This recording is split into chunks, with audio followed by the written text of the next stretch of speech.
Movies में use होने वाले साउंड इफ़ेक्ट्स कुछ इस तरीके से बनाए जाते हैं। नंबर 1, जो मूवीज़ में पटाखों की आवाज़ रहती है वो कुछ इस तरीके से रिकॉर्ड की जाती है।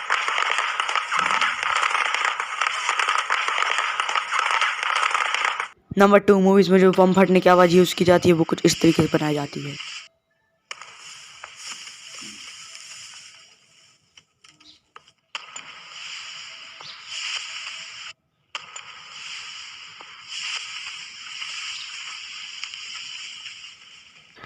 नंबर 3, मूवीज़ में जो बारिश होती है उसका साउंड कुछ इस तरीके से रिकॉर्ड किया जाता है।